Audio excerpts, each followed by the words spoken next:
de comenzar, dígame, cuéntame, ¿leyeron el material que les dejé relacionado a la unidad 2? Lo que vamos a estar viendo hoy. De mi parte, yo leí la unidad 1 y hice la práctica,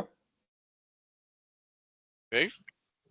pero ellos ahí hubo una de las prácticas que esa vale como 10 puntos, que me decía que ya que el tiempo como no la podía hacer porque como que estaba cerrado. Ok, dejaste de ser el tiempo. Eso podríamos verlo y abrirlo, no hay ningún problema. Por ahora no hay problema. Eh, una pregunta, profe. En la práctica, yo saqué, eran como 5 preguntas, y de esas 5 preguntas yo llené 3 bien y 2 mal. Ajá, Y eso me dio un puntaje como de 25. ajá. Tengo que volver a coger de nuevo. Solamente hay dos oportunidades. Si tú lo tomaste una vez y tuviste un desempeño, vamos a decirlo así, deficiente, pues puedes tomarlo nuevamente. Ah, ok. Bueno, Contrario a eso, si ya cumpliste tus dos oportunidades, pues no. Ah, no, yo tomé una sola. Ok. Señores, cuéntenme los demás. No lo siento. Recuerden que a mí me gusta que sentirlo activo para así yo saber que se está entendiendo o no. buenas noches, buenas noches. Buenas noches, Erwin. Señores, vamos a comenzar. Vamos activo, que hoy tenemos muchas cosas que ver y necesito por lo menos mostrarle todo lo que pueda con el poco tiempo que tenemos. Bien. Unidad 2, señores. Dispositivos electrónicos. En el día de hoy vamos a ver todo lo relacionado a los dispositivos electrónicos básicos que vimos en la clase pasada, que les pasamos por encimita, como quien dice, y vamos a profundizar un poco más. Ojo, hubiese sido interesante que todos ustedes hubiesen leído el material que les colgué, porque para eso era, el fin de eso era obviar parte de lo teórico que debemos ver hoy y ya pasar a ejemplos prácticos que los puedan ayudar a comprender. Como no es el caso, pues entonces vamos a balancear la cosa. Bien. Entonces, señores, dispositivos electrónicos.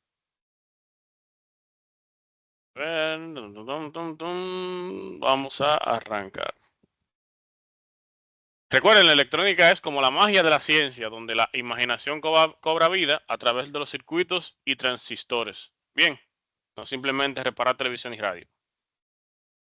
¿Cuál es el objetivo de esta unidad? Bueno, pues en esta unidad vamos a identificar dispositivos electrónicos, por lo menos los básicos, manejar dispositivos electrónicos pasivos y pasivos, probar dispositivos electrónicos activos según algunos procedimientos, utilizar dispositivos eléctricos.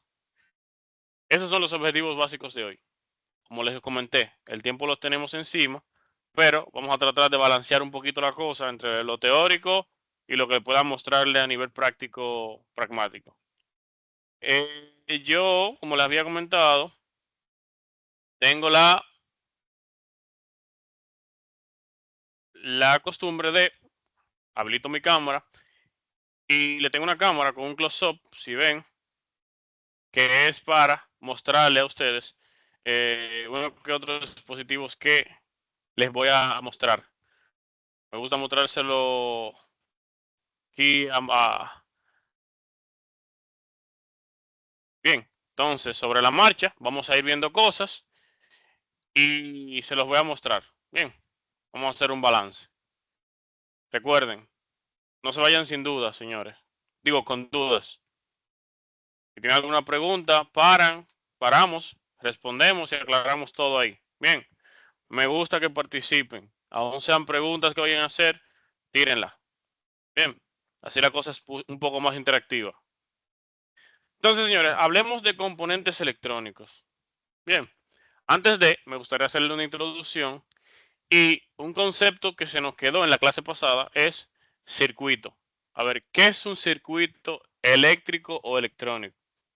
Bien, un circuito eléctrico o electrónico es una interconexión de componentes eléctricos o electrónicos como baterías, resistores, inductores, capacitores, interruptores, semiconductores, entre otros.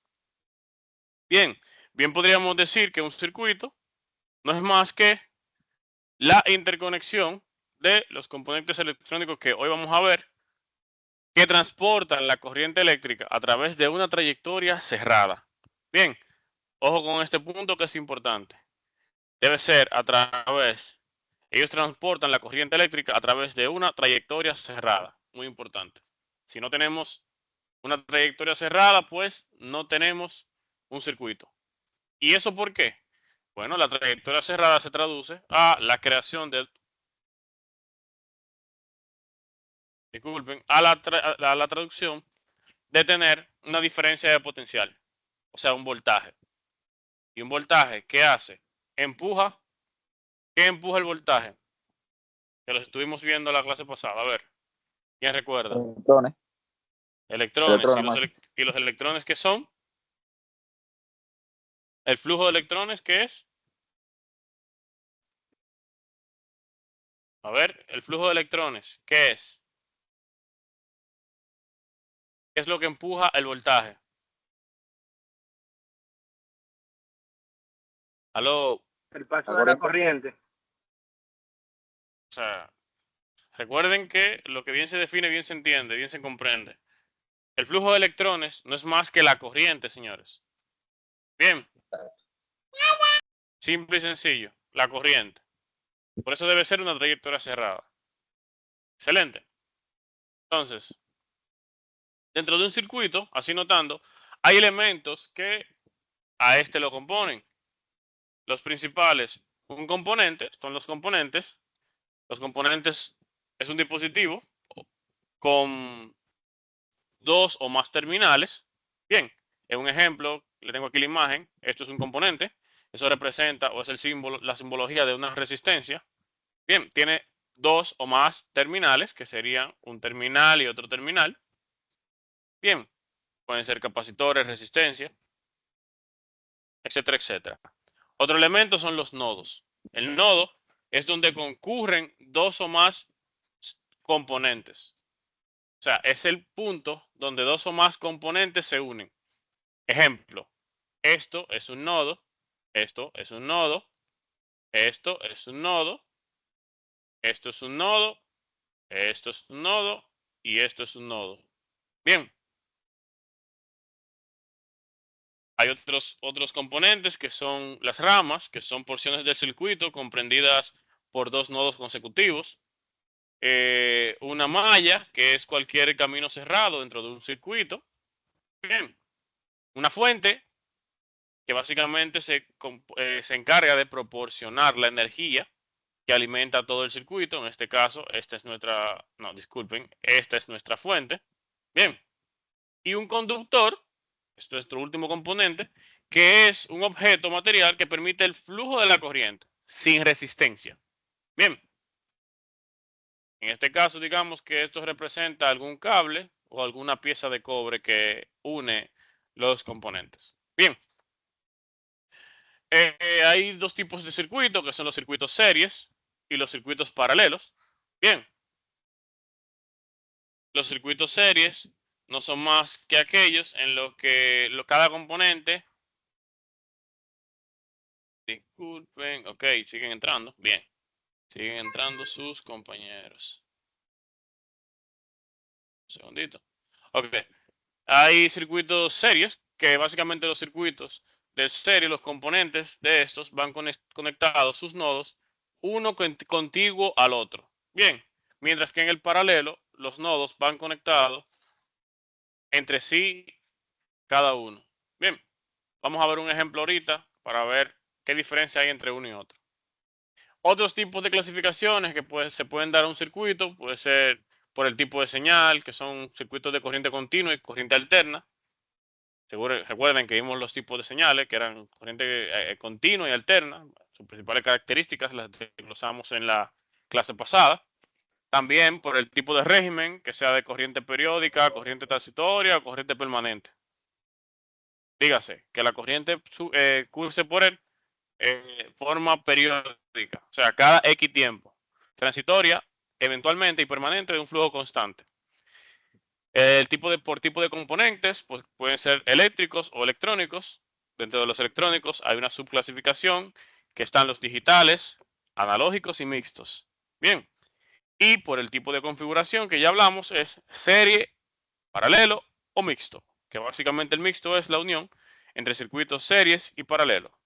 Dígase, si aquí tuviéramos, en vez de una línea continua, aquí tuviéramos una interrupción, tuviéramos otra bombilla y aquí otra bombilla, aquí tendríamos la unión de un circuito serie, pero a la vez con componentes colocados en paralelos. Bien, estos eran conceptos rápidos y globales que debimos ver la clase pasada, pero que son importantes para comprender un poco más lo que vamos a ver en adelante.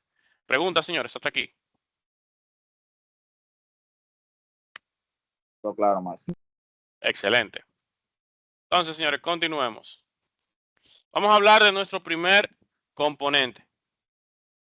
Bien, resistor, comúnmente conocido también como resistencia. Bueno, resistores, déjenme ver, entrada Félix. Los resistores son componentes pasivos. Recuerden que estuvimos viendo la división de componentes pasivos y componentes activos. Bien, mencionamos que los componentes pasivos son aquellos que simplemente reciben la energía y la distribuyen o la dispersan. Bien, no la transforman ni la manejan, contrario a sus primos los activos. Bien, su principal función, o sea, la del resistor, es limitar el flujo de corriente eléctrica en un circuito. Básicamente, la función de un resistor es limitar el flujo de la corriente eléctrica. Recuerdan sí que vimos la propiedad o la magnitud de resistencia eléctrica, que era básicamente la limitación de la corriente a través de un circuito, dígase de un conductor, y que cada material tiene una resistividad interna propia del material en sí. Disculpen. Bien, hay propiedades que hay que mencionar de un resistor, que son la estructura y materiales. Bien, los resistores están construidos generalmente de materiales que presentan cierta oposición al flujo de la corriente. Bien, no es simplemente un elemento como tal que encontremos en la tabla periódica y ya sea una resistencia o internamente se componga la resistencia. No. Es básicamente una mezcla de elementos que permitan crear lo que es un semiconductor, podemos decir así, si podríamos llamarlo. A ciertas proporciones permite cierto flujo de corriente a través de él. Bien. Los materiales un poco más utilizados son el carbono, el metal, películas de óxido. Estos materiales se forman o se moldean de manera cilíndrica. Enciendo mi cámara y dejo de compartir pantalla un momento para mostrarles. Aquí ven mi cámara. Estos son resistencias, señores. Bien, físicamente estos son tipos de resistencia. Hay de diversos tamaños. Aquí tengo otro. Hay de diversos tamaños, pero básicamente la función es la misma. Aquellos que tienen vehículos y que alguna vez han trabajado con temas de sonido y eso, conocen esta también. Esta es otra resistencia. Lo único que es un componente diferente, o sea, una composición diferente. Esta es una resistencia de cerámica. Bien. Cierro cámara y vuelvo a compartir. Entonces, como les dije, su composición es básicamente de materiales o aleación de materiales que permiten un flujo específico de corriente. Bueno, para continuar sobre la línea, les muestro. Les dije que íbamos a cortar algunos, si se fijan. Internamente es un material blanquecino. Bien, si lo limamos es como un tipo de cerámica, pero en su composición ya el fabricante sabrá qué tipo de materiales utilizó para lograr una resistividad específica. Bien, estos materiales, confirmen si están viendo mi cámara, sí. Sí, teacher. Sí, Bien, sí se ve ahí. excelente. Entonces, en pantalla les muestro, le proyecto mi pantalla. Aquí, ok. Las resistencias como tal, en su construcción, lo ven en la cámara y lo ven en la pantalla, tienen unas bandas. Bien, tienen unas bandas que es la que indican el valor de su resistencia interna. Bien, su simbología es esta. Bien, todo componente electrónico tiene un equivalente simbólico para el análisis y estudio de circuitos y su representación. En este caso, el de resistor de resistencia es este. Ok. Entonces, señores, también las cerámicas, básicamente, es lo mismo que esto. Bien, lo que pasa es que este tipo de construcción que tengo en la mano, que es la blanca, comúnmente utilizado para sistemas de audio, la característica que la característica propia de esto, por así decirlo, es que ayuda a disipar mucho más calor que las demás. Dígase, y mencionamos, ¿cómo se opone la resistencia al flujo de la corriente? Recuerden que mencionamos que la energía no se crea ni se destruye, sino que se transforma. Pues la corriente que un resistor no deja pasar, pues básicamente lo convierte en calor. Y en este caso, este tipo de aplicación lo que ayuda es a disipar un poquito más de calor, que es ideal para sistemas de audio, que generan mucho calor. Bien, hay otro tipo de otras características de la resistencia que no vamos a mencionar ahora, pero vamos a ver un poquito más adelante. Ok, como les mencioné, las resistencias tienen una banda de color que nos dicen cuál es el valor de su resistencia interna creada por el fabricante. Bueno, generalmente las resistencias están compuestas por 4 bandas de colores comúnmente. Pueden tener 5, pueden tener 6, pero son generalmente 4. Y atentos a estos señores, porque vamos a hacer unos ejercicios para comprender cómo se calcula o se determina el valor de una resistencia, leyéndola, por así decirlo, y haciendo los cálculos basado en esta tabla que les muestro en pantalla y que tienen en el material que les colgué, que debieron leer. Y deberán hacer ejercicios que están en la unidad 1, correspondiente a resistores, sobre cálculos de resistencia basado en sus bandas de color. Bien, entonces, tomando en cuenta, dígase, son 4 bandas ordenadas de izquierda a derecha por la siguiente característica. La última banda, o sea, la que debería ir a mano derecha, debería ser dorada o plateada. Bien. A ver, Dolph, escuchamos. Profe, una pregunta.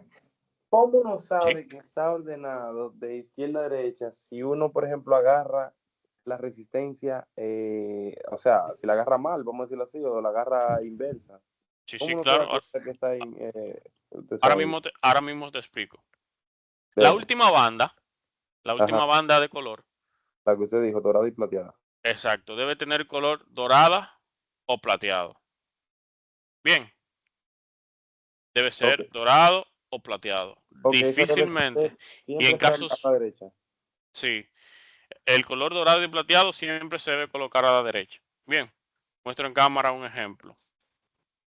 Voy a mostrar ejemplos. A ver si consigo unas cuantas que no sean tan pequeñas. Ok, mira.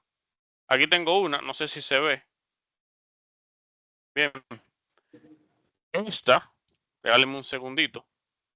Regáleme un segundito.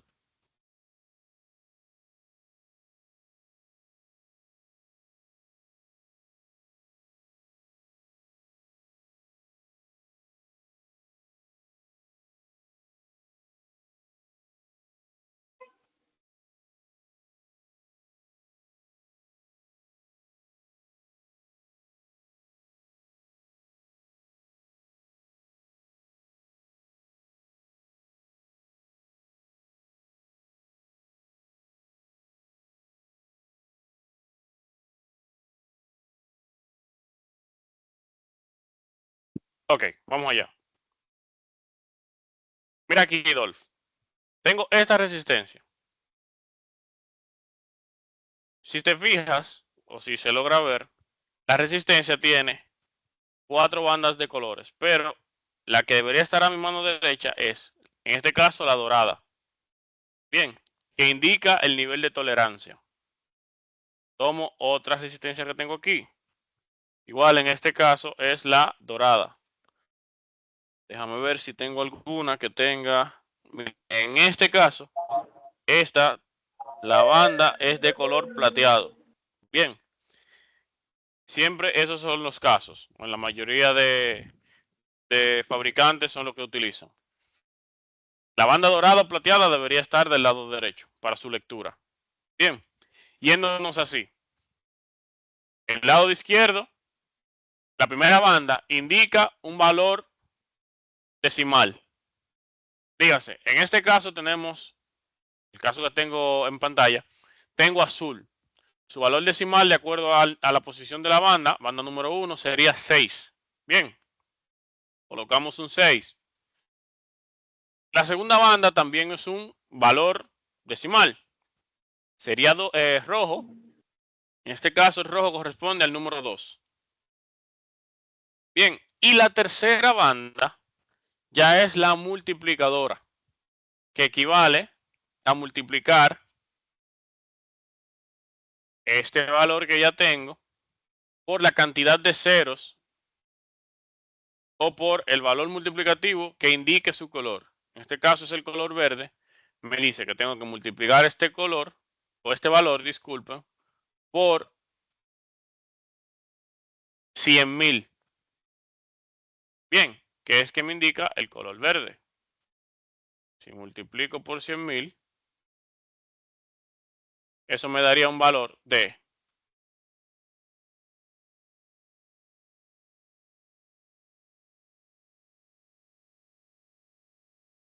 nos daría un valor de 6,200,000. ¿200,000 qué?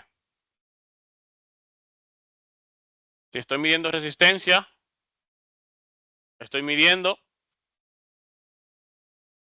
¿Aló? Omnio, profe. Sí. Exactamente. 200,000 ohmios. Recuerden que el ohmio se puede por la ohmio. Imagínense que esto es una O. O generalmente se representa con el símbolo de omega. Bien. Esto es 6,200,000 ohmios. O aquellos que sabemos, reducción de lectura numérica, podemos decir 6,2 mega ohmios. Bien. O 6,2 millones de ohmios. Bien. Y así sucesivamente. Esa es la forma de leer el valor de resistividad de una resistencia, o la redundancia. Para este tipo de resistencia, pues generalmente su valor no está indicado por bandas de colores, sino que lo dice o lo representa ya con los números que tiene ahí apostado. Bien. La resistencia es de 560 ohmios. Bien. ¿Preguntas hasta aquí, señores? Ok. Espero que todos estén entendiendo y que al momento de la práctica todo fluya bien. Podemos hacer otro ejemplo. Imaginemos aquí y vamos a ver, vamos a hacer un ejemplo interactivo. Y voy a seleccionar a alguien para que lo haga conmigo. Vamos a cambiarle el color a estas resistencias. Vamos a poner que en vez de azul, aquí tenemos una banda roja. Bien. Eso no es azul, eso es rojo. Y vamos a poner que aquí en vez de rojo tengo una banda amarilla. Y vamos a suponer que en vez de verde, pues aquí tenemos una banda azul. Y yo necesito que basado en estos valores, nuestro compañero Vamos a ver, ¿algún voluntario antes de ser dedocrático? A ver, Eduardo, ataca.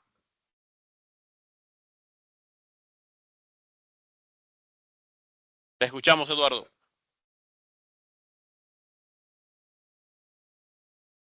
Aló, Eduardo. ¿Te Ok, fuiste? sí, no, tenía el micrófono cerrado, era. Adelante. Entonces, sería Ajá. el rojo 2 en la primera Exacto. banda, 2, en la segunda banda sería 4, 4. entonces representado por el azul sería 1 millón. 1 millón. Que Entonces, multiplicado por 24 sería dame un segundo.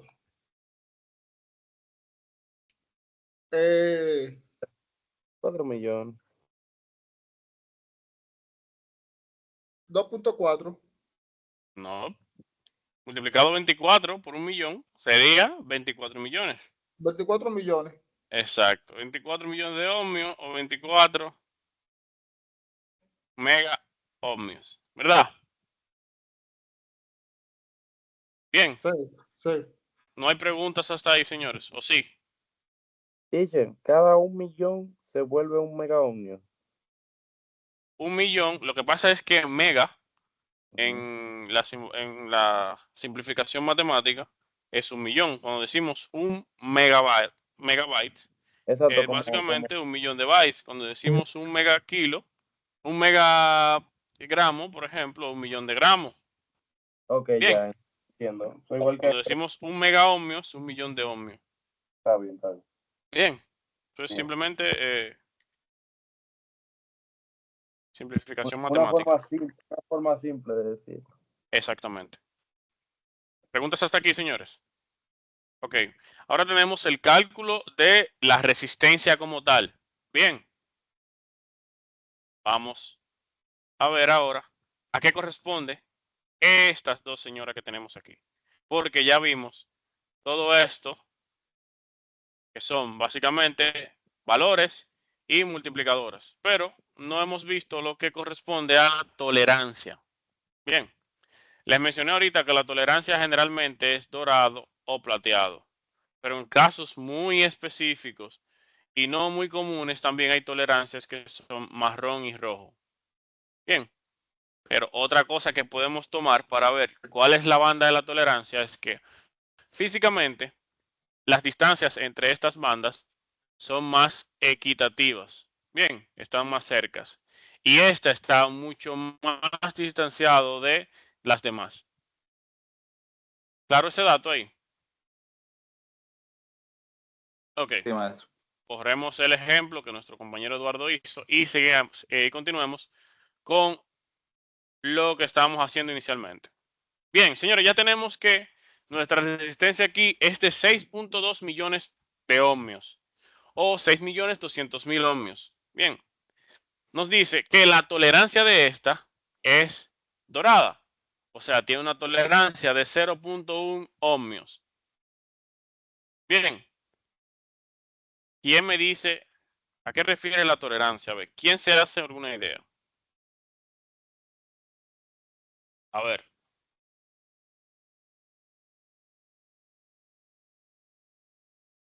Nadie levanta la mano. Ok, Granger, adelante. La tolerancia referiría, profesor, al margen de error. Exactamente. La tolerancia no es más que un margen de error que el fabricante nos da para especificarnos en qué rango de precisión va a estar el valor real de la resistencia. Dígase, idealmente tenemos estos colores que nos dan 6.200.000 ohmios. Créanme que físicamente es muy difícil, es sumamente difícil que ustedes al tomar su tester, al tomar su multímetro y midan un resistor como este que tenga esos colores, les dé 6.2 mega ohmios. Bien, porque el proceso físico que implica mezclar los componentes a manera que nos dé esa precisión, pues es muy complicado. Pero los estándares de calidad del fabricante me dicen, bueno, mira, yo te doy una tolerancia de de un 5%. Bien, a ver, Erwin. Sí, maestro, y también Sí, indicar que puede variar tanto hacia arriba o hacia abajo. exactamente, buen dato.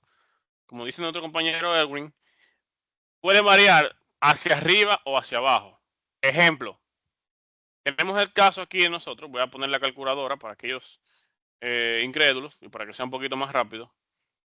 Tenemos aquí una tolerancia de 0.1. Bien, o sea, de un 5%. ¿Qué tengo que hacer básicamente? Bueno, esos 6.2 millones de ohmios los multiplico por el 0.1. Bien, que es igual a 620.000, ¿verdad? Dígase, el 5% de esto es igual a 620.000. Bien, ¿y qué me dice esto? Bueno, para yo encontrar el rango de tolerancia real, debo a esto sumarle 620.000 para encontrar el rango mayor y restarle 620.000. Dígase, voy nuevamente, 6.200.000 ohmios más el 5%, que son 620.000, me da 6.820.000. Dígase, 6.820.000.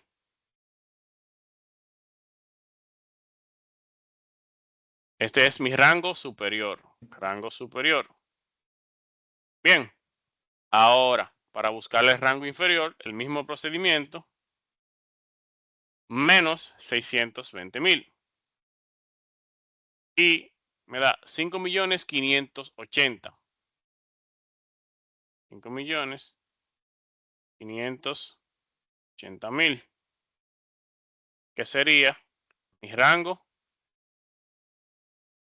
inferior. Bien. Entonces, el nivel de tolerancia de ese resistor está entre los 6.820.000 ohmios y los 5.580.000 ohmios. Ese es el rango de tolerancia que el fabricante me dice, bueno, yo te aseguro que con ese rango de tolerancia te doy entre 5.580.000 ohmios y 6.820.000 ohmios. Bien, eso es para cuidarse. Bien, para ellos cuidarse como fabricante a nivel de precisión. Lógicamente, si tenemos una precisión, mientras más baja sea la precisión, pues más afinado va a ser el valor de la resistividad. ¿Preguntas hasta ahí, señores? ¿Podemos proseguir entonces? ¿Estamos claros ya con el tema de cálculo de resistencias? Pues excelente. Ahora, y hablando ya así de resistencia y ya viendo circuitos, pues vamos a hacer un pequeño ejemplo de lo ya visto de la ley de Ohm. Vimos la ley de Ohm. A ver, ¿quién me dice cuál es el principio, el concepto de la ley de Ohm? Que vimos, debatimos la clase pasada. ¿Quién recuerda? A ver.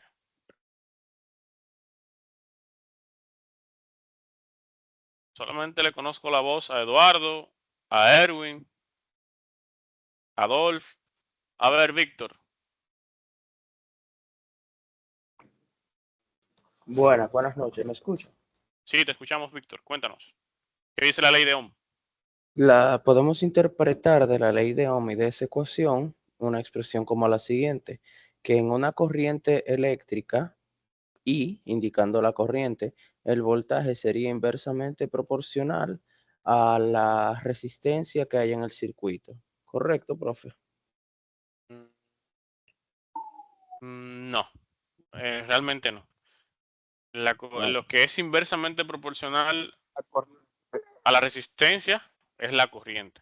La corriente directamente proporcional al voltaje, inversamente proporcional a la Exactamente. Ok, Es, sí, te faltó ese último concepto ahí, Víctor. Bien, ok. bien, pero vas bien. La corriente es directamente proporcional al voltaje, o sea, que si la corriente aumenta, el voltaje aumenta. Si el voltaje aumenta, la corriente aumenta. Si la resistencia, que es inversamente proporcional a la corriente, si la resistencia disminuye, la corriente aumenta. Si la resistencia aumenta, la corriente disminuye. Bien. Y veamos esto. Imaginemos un circuito con el componente que hemos visto hasta ahora y con el único que lo vamos a ver, ya que analizar temas de capacitancia, de inductancia, sería un poquito más amplio, pero vamos a ver los conceptos bien. Imaginemos el siguiente circuito. Tengo una fuente de voltaje de 12 voltios. Bien, vamos a ver, 12 voltios, sí. Y tengamos una resistencia de 1000 ohmios. ¿Cierto? Yo tengo dos valores en mi circuito aquí presente. ¿Cuáles son mis dos valores? O mis dos magnitudes. Tengo voltaje, tengo resistencia. y tengo resistencia. Vamos a ponerle la R para indicar que es la resistencia. Basado Dos en elementos, estos profesor, pero yo creo dos que hay magnitudes. un tercero que se deriva. A eso vamos, Granger. Tenemos dos magnitudes y tomando en cuenta la ley de Ohm, yo puedo, sin necesidad de medir, simplemente conociendo estas dos magnitudes, poder estimar, calcular cuál es el valor de corriente que atraviesa o fluye a través del circuito. Bien, la corriente, imaginen que la corriente que va a través del circuito, que se genera en la fuente y pasa a través de la resistencia, sería la corriente I. Yo en base al voltaje y a mi resistencia puedo calcular cuál es el valor de estos dos. Digo, de la corriente que es la que me falta.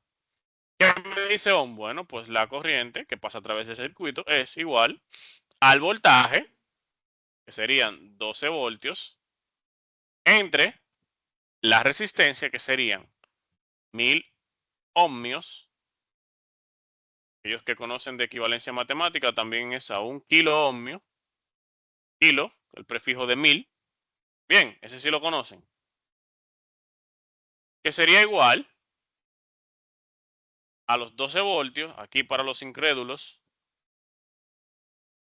12 voltios entre 1000 ohmios sería igual a 0.012.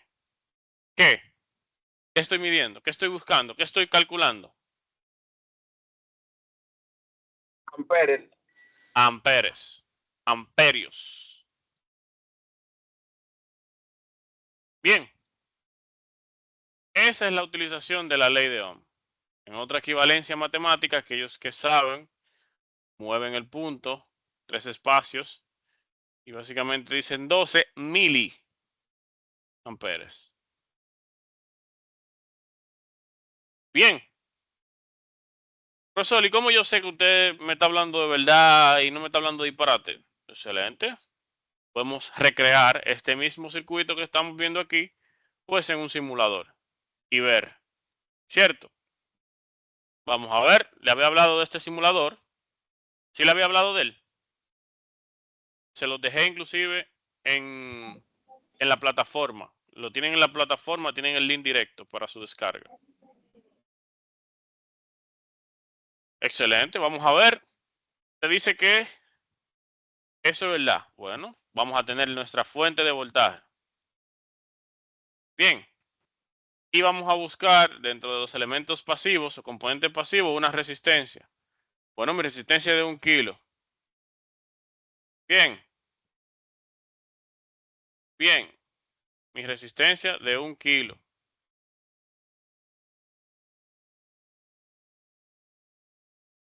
Mi fuente no es de 9, es de 12. Tengo el mismo escenario que tengo por aquí.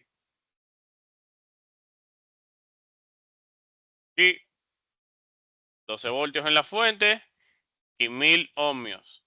Es el mismo. Recuerden que 1 kilo es 1000. Bien. Kilogramos son 1000 gramos. Kilo ohmio son 1000 ohmios. Kilovoltio son 1000 voltios. 1 kilowatts son 1000 watts.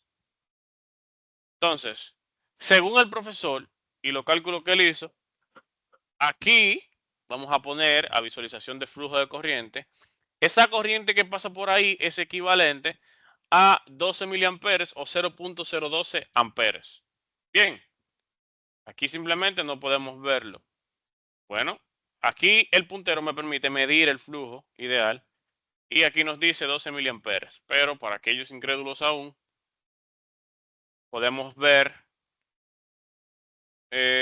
measuring, aquí podemos ver un amperímetro. Dato importante para que lo anoten ahí. ¿Por qué conecto el amperímetro en serie en el circuito? Pues porque la corriente es la corriente que el flujo de electrones a través. Entonces, como es corriente que voy a medir, debo interrumpir el circuito y medir a través. Si fuera voltaje sería, contrario a esto, en 2 puntos, porque el voltaje es la diferencia de potencial entre 2 puntos, voltaje y corriente. Veamos qué me dice mi medidor de corriente. Pues excelente. Mira, a través de ese circuito, tomando el valor de esta fuente de 12 voltios y de 1 kilo ohmio, su resistencia, tú tienes que mide 12.0 miliamperes o 12 miliamperes, lo que es igual a 0.012 amperes. Aquí estoy midiendo el voltaje ya que estamos en esta cuestión y me dice que entre los terminales de mis resistencias están cayendo 12 voltios. Lógicamente porque es el único componente sistema y en el circuito y está directamente conectado a los terminales de la batería o de la fuente en este caso. Preguntas, dudas, aclaraciones, preguntas, dudas, aclaraciones. A ver, yéndonos, vamos a hacer otro ejercicio. Yéndonos aquí, si yo quisiera una resistencia de 1 kilo ohmio, ¿cuál sería el color o las 3 bandas de colores que necesito? A ver, ¿quién me dice? 1 kilo ohmio.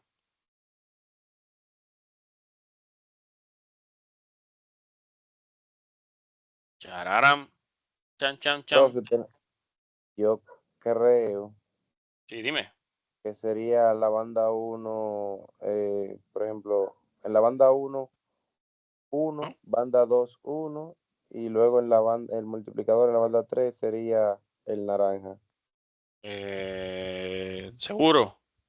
¿Pero qué colores? Porque me dijiste 1, 1. Ah, ok, perdón, sí. Marrón, Ajá, marrón y luego naranja. ajá. Ok. Qué bien. Con marrón, marrón y naranja. Ok. ¿Tú dices? Yo creo que sí, estoy casi seguro. Ok. Vamos a ver. Piensa. Vamos, mira de nuevo, mira de nuevo, mira de nuevo. ¿Cuáles serían los colores? ¿Usted quiere 1 kilo ohmio? Sí, señor. O sea, 1000 ohmios. 1000 ohmio, marrón, marrón, naranja. Marrón, marrón, naranja. Ok. Sí. Si tendría marrón, marrón, naranja, yo creo que tendría 2000. 11 Ah, kiloohmios. ok, no, perdón. Lo que pasa es que al principio se suman. No. No, al principio son cifras contiguas. Si Ok, tengo un marrón rojo, serían, si tengo un amarillo verde, serían un 4 o 5. Bien, no se exacto, suma. exacto. Entonces A ver, sería entonces, para un negro, kiloohmio, ajá, ¿qué negro, sería? ¿Qué sería? negro, marrón, naranja. Intente de nuevo. Vamos a ver. No, En, intenta de en- nuevo. en serio, tío. Try again. Ah, A ver, a ya. ver, a ver, a ver. Ahora me, Para un kiloohmio. ahora me confundió el profesor, como así? Para 1 kilo ohmio, a ver, ¿qué colores? Vamos a ver.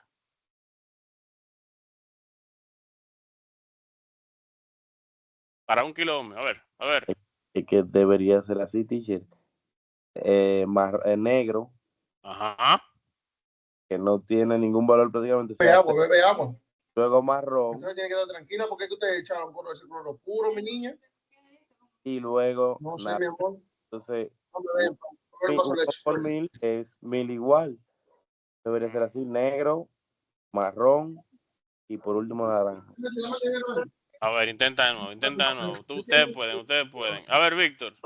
Es un gancho. ¿Y qué tal con dorado, marrón, naranja? O plateado, marrón, naranja, que no tienen valor. Intente colocando de nuevo. Vamos a ver. Vamos, el siguiente, vamos a ver. No, pues entonces ya, teacher, ahora creo que la tengo. A ver, Marrón rojo. No. ¿Cómo es? Levantando la mano, señora. A ver, ¿quién levanta la mano? Vamos a ver. Voy yo, teacher. Dolph, adelante, Dolph. Marrón, Ajá. negro Ajá. y rojo. Exactamente. Pues tuviste la cámara, tuviste mi cámara, tú. No vi la cámara. Eso mismo es. No vi la Marrón, cámara. negro y Señores, rojo. se la estoy poniendo hace rato, miren, en la cámara ahí. No sé si se ve bien. Pero no, yo tengo fijado. Acuérdense que, miren, acuérdense que estas cifras son contiguas. Si yo quisiera 1000 ohmios, yo tendría que, bueno, 1000, vamos a ponerle aquí grande, 1000 ohmios. 1000. Quiero tener ese valor. ¿Qué tendría? Bueno, pues 1, porque es mi primera cifra, 1, ¿verdad? Mi segunda cifra, que es 0, pues es la banda negra. La banda negra, o sea, roja, El rojo que te lo vale así. negra. Y necesito 2 ceros. ¿Qué me otorga 2 ceros? Multiplicarlo por 100, que sería la roja. Bien, o sea, sería marrón, negro, rojo. ¿Qué es lo que tengo aquí? Ahora miren mi cámara. Voy a dejar de compartir pantalla para que presten atención a mi cámara. Bien, ¿ven mi cámara? Sí. Esto es una resistencia de 1 kilo ohmio, señores. Con una tolerancia que me dice el fabricante de naranja, que quiere decir 5%. Entonces, sencillo, señores. Y les muestro. Esto que tengo aquí es una placa de proyectos. Bien. ¿Qué es una placa de proyectos? Es simplemente una placa que en todos esos huecos, de forma horizontal así, tiene conexiones y me permite hacer proyectos o simulaciones de circuitos que puedo colocar y retirar con facilidad. Bien. Esto no es más que un project board o board de proyectos. Disculpen donde metí la resistencia. Caramba. Ok. Y lo que quiero hacer es, ok, profesor, ya usted supuestamente calculó y dijo que con esa resistencia, según Ohm, dan 12 miliamperes. Bueno, y también me lo hizo en un simulador. Pero ¿y cómo yo sé que eso es de verdad? Bueno, vamos a hacerlo de verdad.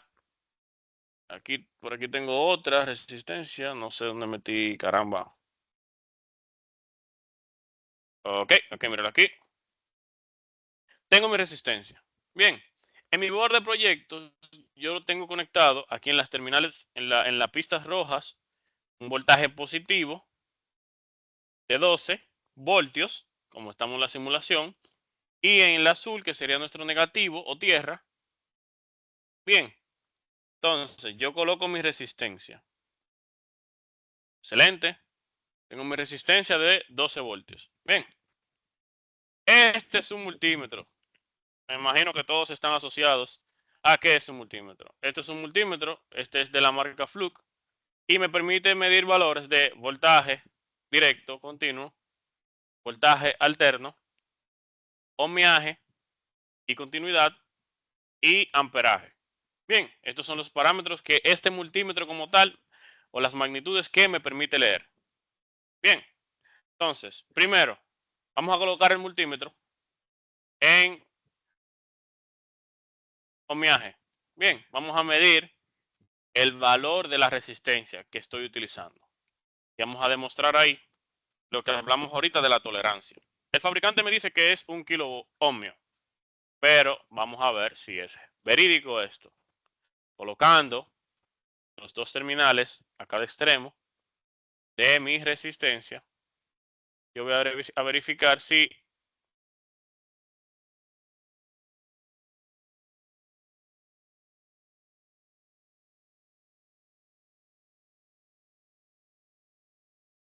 muchacho, no me va a quedar mal. Ah, disculpen.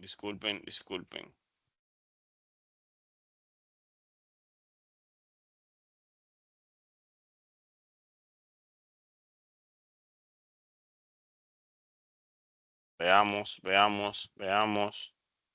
Profe, ¿cuál se dañó? Sí, no me diga eso, muchacho. Tengo un tiempecito que no lo uso. No, si no busque otro y hacemos los cálculos. No te preocupes, que él tiene que medir ese parámetro. Vamos, mire ese valor de resistencia. ¿Qué te pasa, Bobby?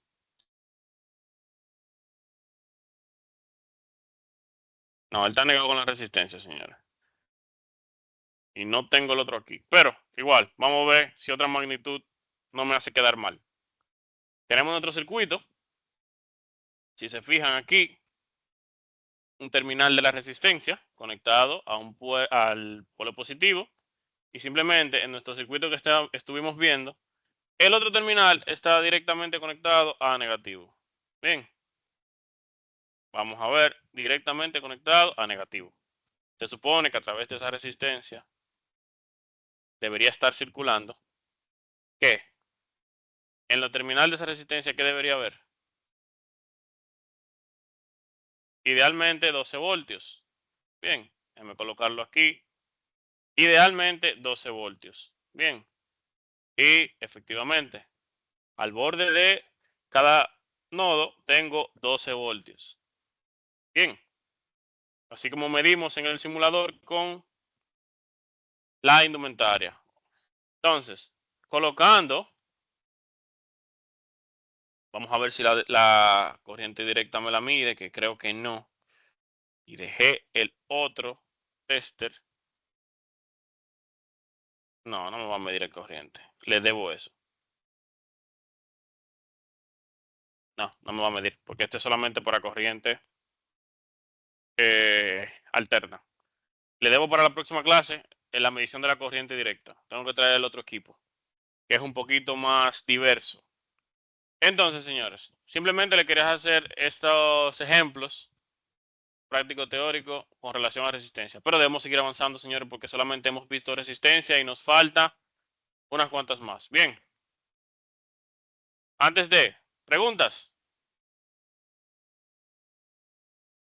No, está todo claro. Todo bien. Heavy. Caché bombita. Excelente. Señores, entonces, continuemos. Ya vimos resistencia, ya conocemos resistencia. Ya sabemos leer una resistencia. Excelente. Ahora bien, ¿qué debemos ver ahora? Capacitores. Excelente. Los capacitores, también conocidos como condensadores, son componentes electrónicos pasivos que almacenan energía en forma de carga eléctrica.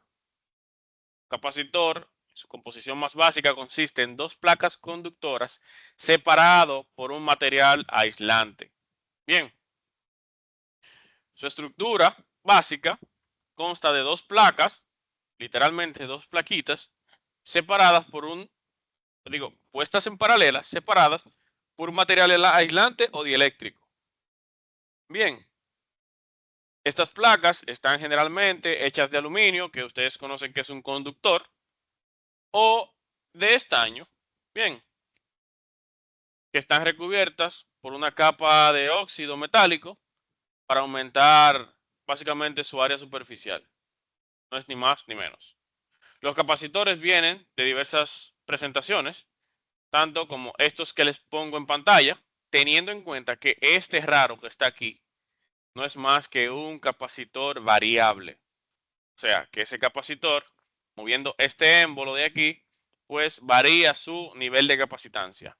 Enciendo mi cámara nuevamente porque quiero mostrarle que para la resistencia también hay resistencias variables, que son estos.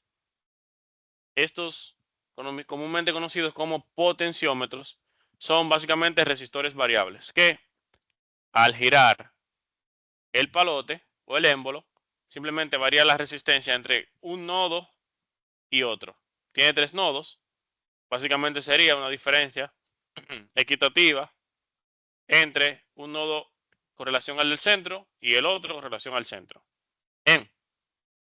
Todos hemos manejado un potenciómetro. Todos, absolutamente.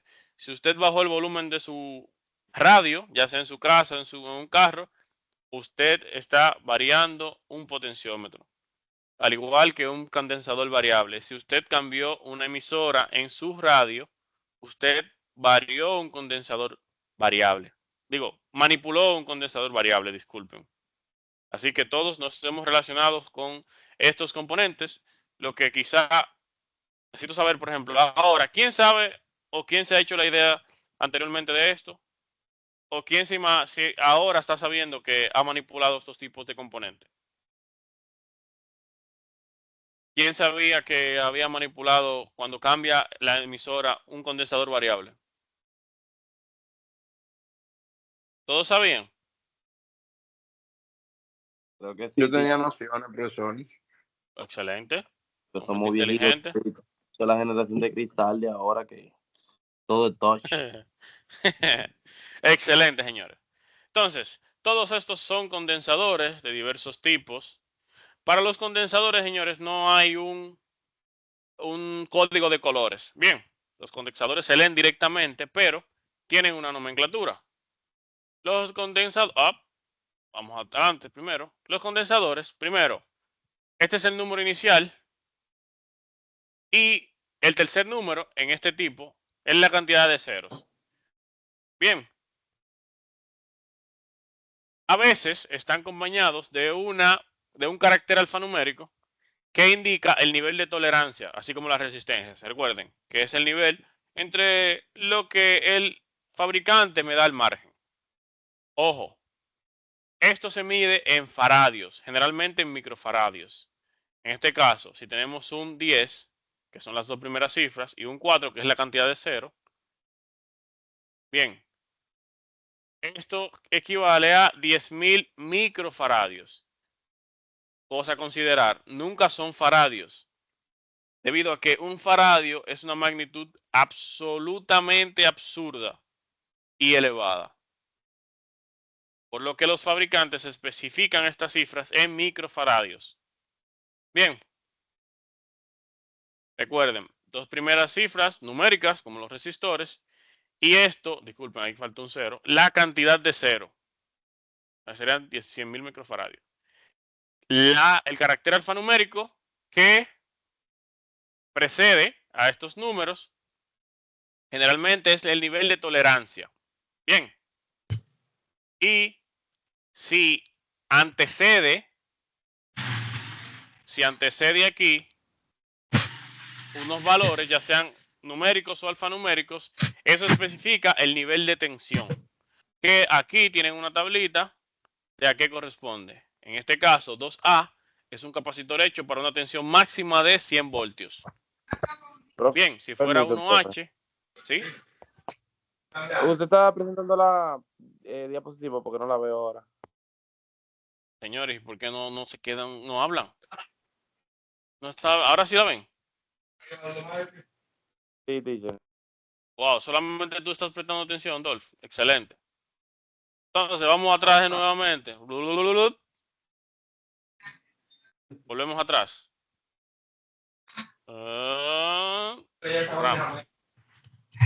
Nuevamente. Los capacitores no tienen un código de colores como las resistencias. Contrario a eso, ellos tienen plasmados o escritos. Enciendo mi cámara y les muestro algunos tipos de capacitores. Son específicamente de estos que vamos a hablar. Estos son los capacitores de cerámica comúnmente conocidos. Bien, esos capacitores, como en la diapositiva los muestra, tienen cifras y caracteres alfanuméricos plasmados o impresos directamente. Los dos números iniciales son cifras significativas como en las resistencias. Y la tercera cifra es la cantidad de cero que precede a estos. Este capacitor en específico sería de 10, 4 ceros, 1, 2, 3, 4. Bien, sería de 100.000, pero sería microfaradios. ¿Por qué microfaradios? Bueno, porque un faradio, le mencionaba que es una cantidad de almacenamiento de carga absolutamente absurda. O sea, es demasiado grande, por lo que los fabricantes toman el punto de micro como referencia para la construcción de estos. Bien, mencionaba también que si precede a estas cifras, una letra alfanumérica es porque le están dando un nivel de tolerancia. Los niveles de tolerancia, como aquí lo dice la gráfica o nos muestra la gráfica, nos dice que en este caso la J es de un 5%. Mismo principio que se utiliza con el cálculo de resistencia. Bien. Y si lo precede también caracteres alfanuméricos, ya sea 2A, por ejemplo, es que indica el nivel de tensión para lo que están hechos. En este caso, 2A, su nivel de tensión máximo son 100 voltios. Bien. ¿Preguntas hasta ahí, señores? Ahora, imaginemos cuál es el principio básico de un capacitor. Bueno, pues un capacitor sería lo siguiente. Imaginemos estos dos escenarios. Si yo tuviera en el escenario 1, el que tuviera una llave, al cual el agua cae en una tubería, al otro lado de la tubería yo tendría el mismo flujo de agua. Si yo cierro la llave, el agua automáticamente al otro lado de la tubería se desbordaría y se cerraría automáticamente. Yo cierro la llave, ¿cierto? Ahora imagínense que yo tuviera la llave que alimentara una tubería, que la tubería alimentara un balde de agua, un depósito. Bien, y que del depósito, imagínense que desde la parte inferior del depósito salga otra tubería. Cuando yo abriría la llave, automáticamente comenzaría a verter agua por este lado. Si yo cierro la llave, ¿qué pasaría? A ver, ¿quién me dice? En este caso hipotético, si yo cierro la llave, a ver, Víctor. Sigue botando agua, pero el agua que está en el cubo hasta que se acabe. Exactamente, se sigue botando por segundo según la acumulación del agua que está en el cubo. Si yo vuelvo a abrir la llave, se vuelve a cargar el cubo y aquí sería transparente el corte de flujo de agua que hubo aquí. Ese es el mismo principio de un capacitor en la mayoría de sus circuitos a nivel de almacenamiento de carga eléctrica en un circuito. Bien, con interrupciones o cortes, al otro lado es transparente. Si no son muy prolongados y que me permita la descarga de este. Bien, esto es un ejemplo para que más o menos imaginen el comportamiento o semejen el comportamiento de un capacitor. ¿Alguna pregunta, señores?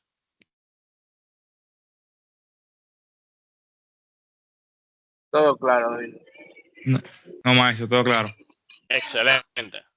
Entonces, señores, eso es con relación a capacitores.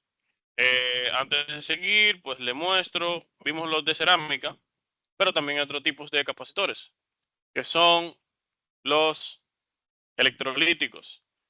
Los electrolíticos tienen directamente el nivel de microfaradios impresos, o sea, no es necesario verlos, calcularlos ni nada de eso, y el nivel de tensión también directamente impresos. Bien, son aplicaciones más prácticas. Entiendo que todos en su vida debieron ver un capacitor, al menos electrolítico. Bien. Ahora vamos, señores, con las bobinas, y no vamos a redundar mucho con ellas. Las bobinas son componentes electrónicos que almacenan energía en forma de campo magnético. Los capacitores almacenan energía en forma de carga eléctrica y las bobinas en forma de campos magnéticos. Bien. Las bobinas simplemente consisten en un alambre conductor enrollado en forma de un espiral solenoide alrededor de un núcleo magnético o simplemente alrededor de aire. Dígase, hay bobinas que no necesitan un núcleo magnético, como estas que están aquí, utilizados comúnmente en el tratamiento de señales analógicas y en radio, en comunicaciones de audio, etcétera, etcétera. O también aquellos que están envueltos alrededor de un núcleo de ferrita, como son estas, o de un núcleo metálico, como son estos, que son los transformadores que conocemos. Bien. No vamos a redundar mucho en lo que son las bobinas, pero ejemplos de componentes que utilizan bobinas. Y les muestro, señores, nuestro abanico. El abanico de nuestra PC, de nuestro router, de nuestro switch. Todos estos abanicos de nuestro ventilador de la casa tienen básicamente un motor constituido por bobinas. Bien, estos señores, pequeñitos señores que se llaman relé, es básicamente un Profe, ¿se le interruptor. fue el audio o soy yo? ¿No me Él escuchan? tiene audio. Se escucha. Sí. Escucha bien. Entonces, también estos dispositivos que se llaman relé, que son básicamente un interruptor controlado por corriente, cuya corriente la excita a una bobina interna que tienen aquí, que cambia el estado de los contactos. Bien, veamos al simulador un ejemplo de un relé rápido. Vamos a eliminar esto, esto. Y vayamos a ver.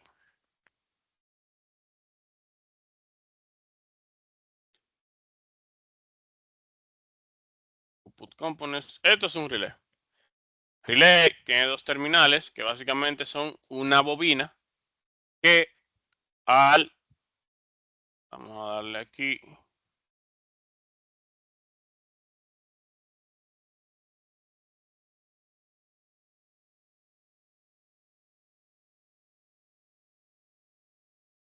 Una bobina que al alimentarse lo que hace es cambiar el estado de un switch interno que tiene. Bien, el flujo de corriente que pasa a través de la bobina crea un campo magnético que atrae un switch metálico que tiene y cambia su estado. Bien, ese es el ejemplo más básico que podemos tener de una bobina.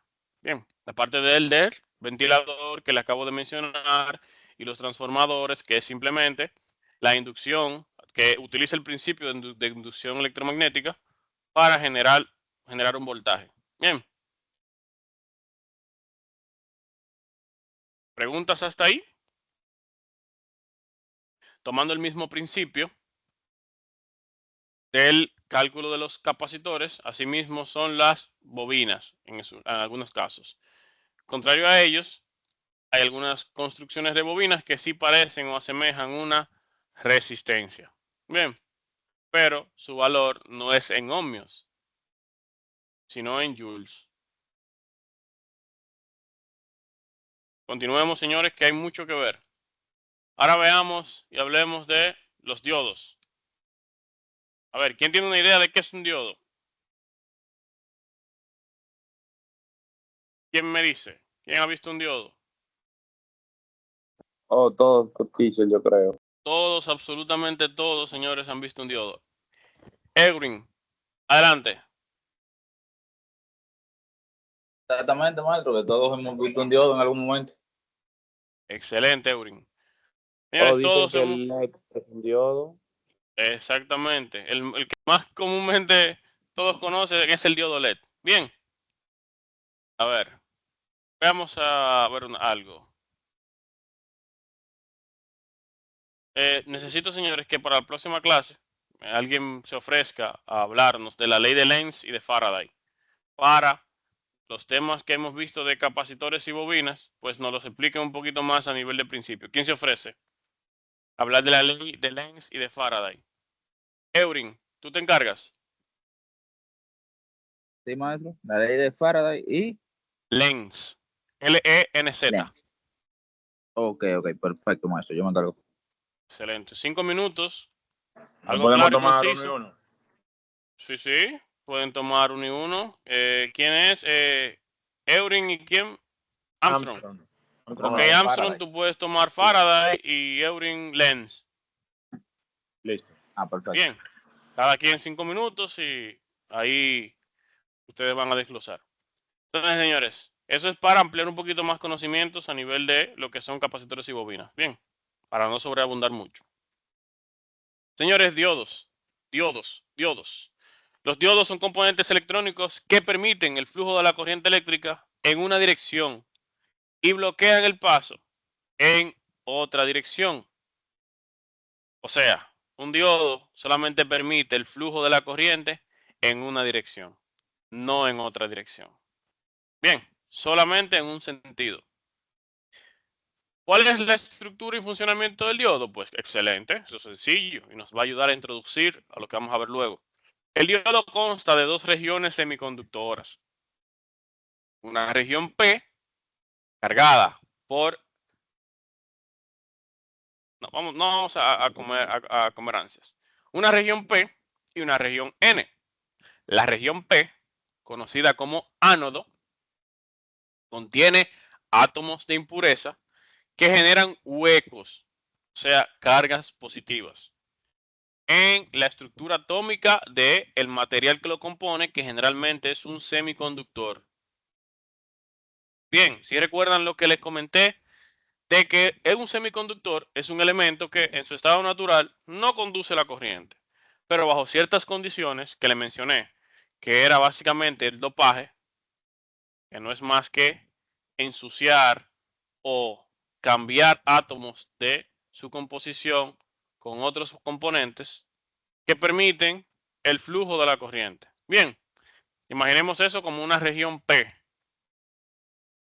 y una región N, conocida como cátodo, que contiene átomos de impurezas que generan electrones libres, o sea, cargas negativas. Bien, lo que permite el flujo de la corriente en una dirección. Quédense con ese concepto ahí, que lo vamos a necesitar y vamos a comprender aún mucho más cuando veamos otro elemento que en su interior no es más que la unión o intersección de dos de estos. Bien, continuemos. Características de un diodo. Bueno, el diodo tiene una caída de voltaje directo, que es la tensión mínima que requiere para que el diodo se encienda y permita el flujo de la corriente en sentido directo. La tensión mínima. Bien, también consta de resistencia en sentido inverso. Es la resistencia que presenta el diodo en sentido inverso cuando está apagado. O sea, que solamente conduce en una dirección. Y el tiempo de recuperación inversa, que es el tiempo que tarda el diodo en volver a su estado de bloqueo después de haber estado polarizado al inverso. O sea, si usted polariza un diodo, imagínense, este es el símbolo del diodo.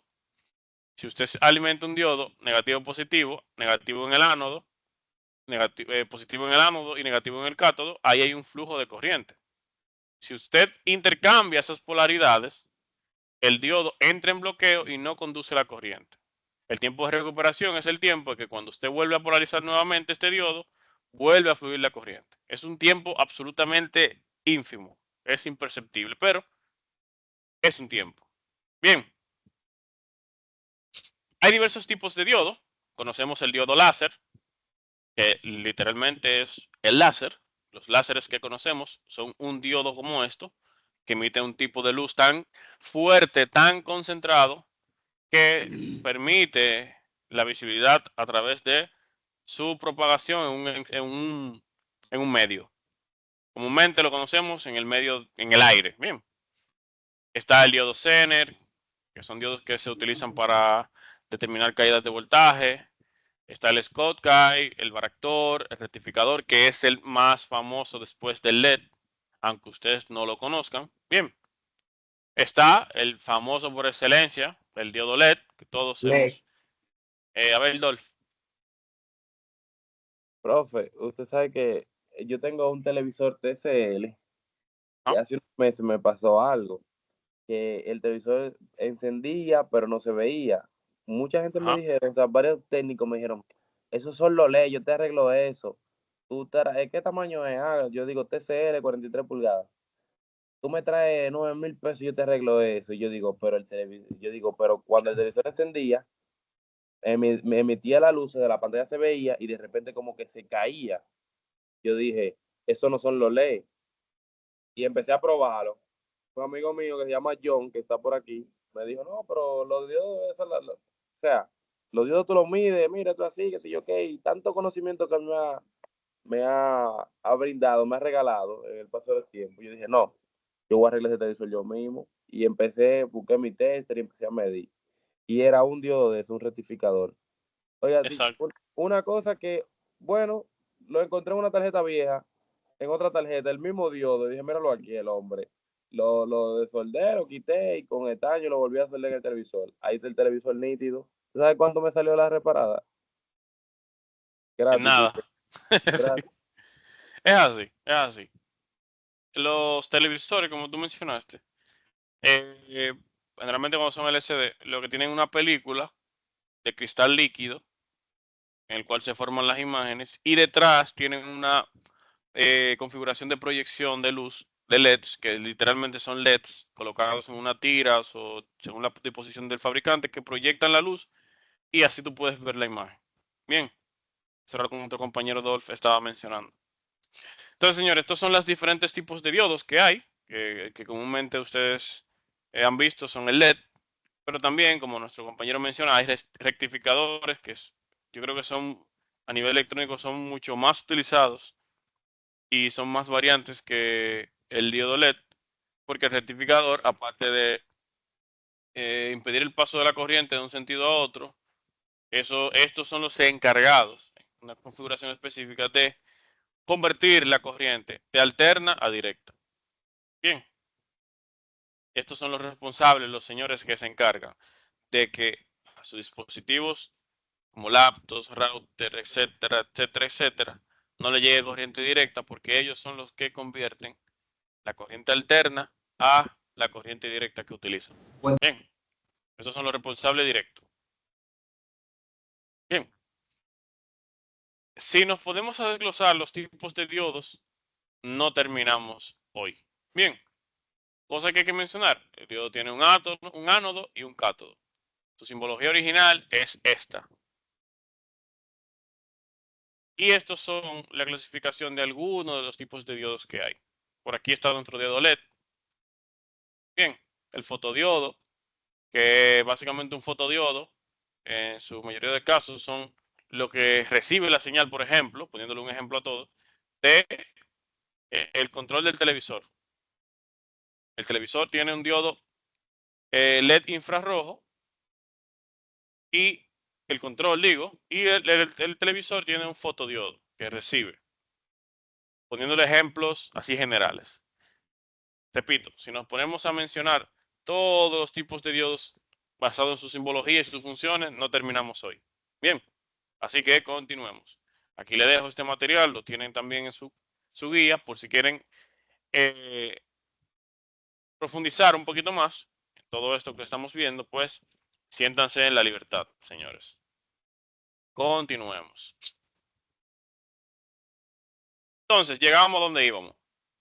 Aquí vamos a hacer un poquito de énfasis y con esto vamos a terminar porque estos son, podemos decir así, a boca llena, este es el dispositivo electrónico más importante que se ha inventado y que desde su invención, fabricación, ha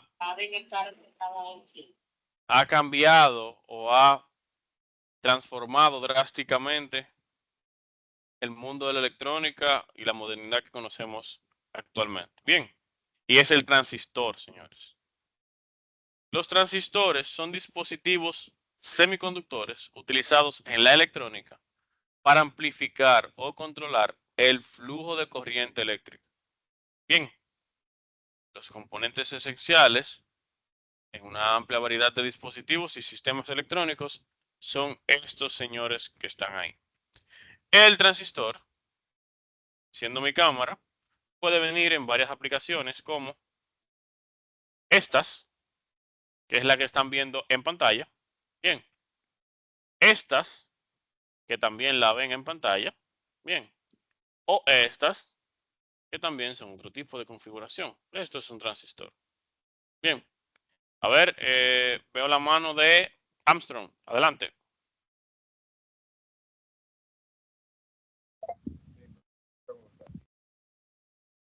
Armstrong, te escuchamos. Sí, lejos, pero te escuchamos. Ok, le decía, Ahora sí. cuando usted menciona ampliar o controlar el flujo de la corriente, Sí. ¿qué diferencia tendría con el potenciómetro? Recuerda que el potenciómetro es una resistencia variable. El potenciómetro literalmente lo que hace es variar internamente su nivel de resistividad y permitir o impedir más o menos el paso de la corriente. Bien, el potenciómetro no te amplifica una señal, no te amplifica. Ok. Exacto. Más o Es menos ese es el relativamente con la principio. resistencia, no con la corriente. Exacto. Bien. Entonces, señores, continuando. Hay varios tipos de transistores, pero los más comunes son los BJT o transistores de unión bipolar y los FET, que son los transistores de efecto de campo. Generalmente los BJT son utilizados, y lo vamos a ver un poquito más adelante, en la construcción de los dispositivos electrónicos que nosotros manejamos como técnicos de redes, ¿verdad? Que son los routers, los switches. Nuestras computadoras están construidas en base a BJT. Las memorias de nuestras computadoras, los procesadores de la tarjeta gráfica, todos están hechos en base a BJT.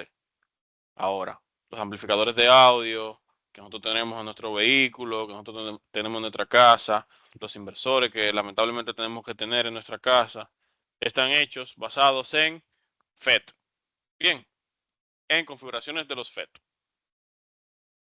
Bien, de acuerdo a su construcción y diferencias que vamos a ver someramente ahora.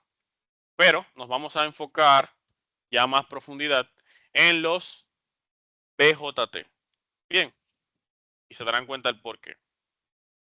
Además de que su funcionamiento lo vamos a ver a profundidad, una explicación que traté de ilustrarles lo más caricaturescamente posible para que puedan entender a qué corresponde un transistor y cómo funciona.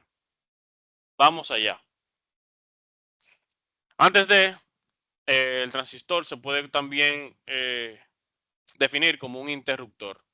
Bien, a través de la excitación de una de sus terminales, que diríamos que es la base, el transistor permite lo que es un paso de corriente a nivel de sus otros dos terminales. Bien, que puede aumentar de acuerdo a la intensidad de la corriente que venga por aquí o de la señal de amplificación, de excitación. Bien, pero se puede comportar o podemos hacer la semejanza a un interruptor. Ok, los BJT, señores, se pueden considerar el mayor invento del siglo XX. Bien, fue inventado el 16 de diciembre de 1947 por estos tres señores, William Shockley, John Bardeen y Walter Brattain. Pueden ampliar el conocimiento en internet en base a esto que estamos mencionando por su cuenta. Créanme que es una historia muy interesante. Bien. Estos señores diseñaron el primer transistor que fue conocido como este. Este es el primer transistor que estos señores diseñaron. Ahora, no quiere decir que el BJT fue el primer transistor. No. El primer transistor fue el FET. Pero como no tenía aplicación en ese momento, pues duró muchísimo tiempo, una patente ahí haciendo nada, y luego con el tiempo fue que se le buscó aplicaciones y se vio la efectividad de ese dispositivo. Transistor. Tres cosas que lo diferencian de un interruptor. Ya que mencionamos, bueno, se puede comparar con un interruptor, pero ¿qué cosas lo diferencian? Excelente. La primera, no requiere de alguien que lo active. Bien.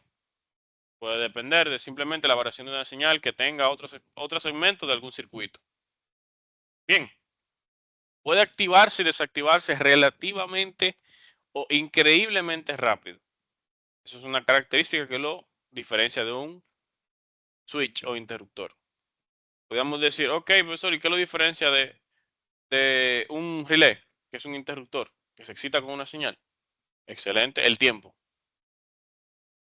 En lo que un relé se activa o desactiva, no importa lo rápido que sea, podemos compararlo, qué sé yo, con el relé que utilizan los inversores de marcas profesionales, que son nanosegundos. Un transistor es 100 o 1000 veces más rápido. Bien, por ahí va la cosa. Y para que se hagan la idea.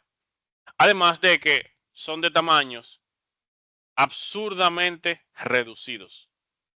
Bien, ya estamos hablando de transistores de tamaño nanométrico. O sea, literalmente transistores que para ver su composición es con microscopio. Bien. Ahora, y prestaos atención aquí, señores. Como les dije, traté de ilustrarle esto lo más claro posible para que a nivel de funcionamiento interno puedan hacerse la idea de cómo funciona un transistor. Bien, este material se lo voy a compartir porque no está en la guía que le dejé, pero para que puedan tenerlo y qué sé yo, tener un concepto más claro, se lo voy a compartir. El transistor está hecho de un semiconductor como el silicio. Bien, recuerda que vimos que los tres principales semiconductores que se utilizan en la construcción de dispositivos electrónicos son el silicio, el germanio y el galio. Pero en este caso vamos a hablar del silicio. El silicio tiene 4 electrones de valencia. ¿Y quién me dice cuáles son los electrones? ¿Qué es un electrón de valencia? ¿Quién me dice? A ver, ¿quién recuerda? Un electrón de valencia. Nadie se acuerda.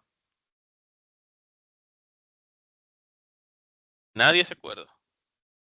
Yo creo que no, teacher. Señores, tanto que hablamos Sí, de los maestro. A ver, Los electrones, Eurin. Adelante, Edwin. los electrones de valencia. Sí, ¿qué son? Los electrones de valencia son los que se encuentran en la última capa. Excelente. Los Claro. electrones de valencia, señores, son los que se alojan o se ubican en la última órbita, vamos así decirlo, con relación al núcleo del átomo. ¿Cierto? Imaginen que este átomo de silicio tiene 4 electrones de valencia. Bien. Sencillo. Pues el transistor está compuesto de silicio.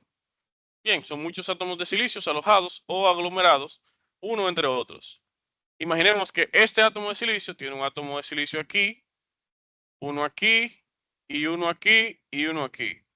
El de aquí, pues tiene un átomo, un electrón de valencia que forma un enlace con esto. Bien, este con este con este y este con este. Excelente. Y una composición como esta simplemente son muchos electrones de valencia formando enlace entre ellos. Bien. ¿Claros hasta ahí? Ok. Vamos a decir, el silicio es un semiconductor que permite formar enlaces de manera fácil con otros átomos, ya que sus electrones de valencia no son tan volátiles. Volátiles quiere decir que andan saltando, que son muy inestables. Al estar formando enlaces con otros átomos de silicio igual, como les mencioné aquí, no se liberan tan fácilmente. Este es el caso. Bien. Ahora, el silicio, como les mencioné, es un semiconductor. Un grupo de silicio no permite el flujo de la corriente, no permite el paso de la corriente. ¿Por qué? Porque todos sus electrones, como se les expliqué aquí, están formando enlaces con otros electrones, con otros átomos de silicio igual. Y les mencioné, el semiconductor, el elemento semiconductor, sí permite el flujo de la corriente, pero bajo ciertas circunstancias. No es que su estado natural permite el flujo de la corriente, no. Es bajo ciertas circunstancias, ¿verdad? ¿Y cuáles son esas circunstancias? Bueno, pues excelente. Esas circunstancias están cuando se dopa. ¿Qué es el dopaje? El dopaje es cuando se le agrega un elemento similar. Bien, ¿similar en qué? Bueno, que tiene una composición de protones y neutrones que están en el núcleo, similares, no son tan volátiles, pero que tiene un número mayor de electrones de valencia. Bien, dígase, en este caso, el fósforo. El fósforo tiene 5 electrones de valencia. ¿Qué pasa con el fósforo? El fósforo, al estar en una estructura como esta, si quitamos un átomo, ¡pam! Quitamos un átomo de silicio y colocamos uno de fósforo, pues tenemos 4 electrones de valencia que están formando enlaces con los átomos contiguos, pero le sobra un electrón que queda libre. Bien, cuando hacemos esto, entonces ahora el semiconductor posee más electrones que se pueden mover. Bien, cuando sacamos de lo que vimos anteriormente unos cuantos átomos de silicio, bien, y lo sustituimos por átomos de fósforo, bien, lo que tenemos es un elemento que ahora tiene electrones de valencia que están sueltos, que se pueden mover. Ahora bien, cuando tenemos esto, lo que tenemos es un material que se considera tipo N. Tipo N es aquel en que tiene electrones que se pueden mover. Tiene electrones sueltos, electrones que quieren saltar a otro átomo. Bien. Al este poseer una gran carga de electrones, como mencioné, se considera un elemento tipo N. Tiene carga, tiene electrones que se quieren saltar, quieren moverse. Bien.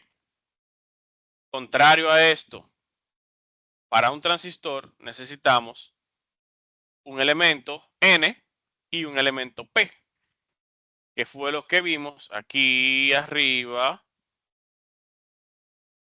en el diodo. Yo tengo un elemento N que tiene muchos electrones sueltos y tengo un elemento P. ¿Y qué es un elemento P? Bueno, veamos qué consiste el elemento P.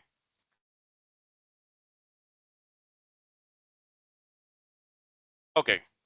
Contrario a eso, se crea otro elemento en el cual se sustituyen átomos de silicio por un elemento que sea similar, pero que tenga deficiencia de electrones. O sea, que tenga huecos. Bien. En este caso, por ejemplo, el aluminio.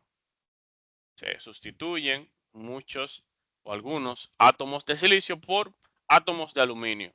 Lo que es contrario a lo que dopamos con material P, o sea, con fósforo, que tenía un exceso. En este caso, el aluminio lo que va a crear una deficiencia. O sea, va a crear huecos donde electrones pueden ir o donde se pueden mover electrones. Bien, que en este caso se comprendería o lo que conoceríamos como material P. Bien, entonces, básicamente, un transistor sería la unión de dos elementos N separados por un elemento P o dos elementos P separados por un elemento N. Bien, por eso es que por ahí verán que hay transistores de dos tipos, NPN y transistores de tipo PNP.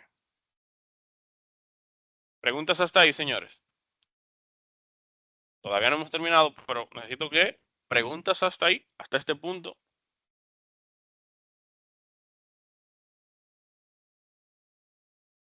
No, profesor. De mi parte, Bien, ustedes son gente inteligente.